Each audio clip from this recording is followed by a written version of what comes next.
కాచిందెయ్యి వేడి వేడి అన్నం మీద కమ్మని పప్పు కాచిందెయ్యి వేడి వేడి అన్నం మీద కమ్మని పప్పు కాచిందెయ్యి పప్పు తప్పడం కలిపి కొట్టడం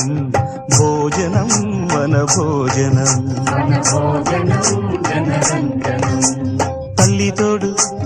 పిల్ల మేక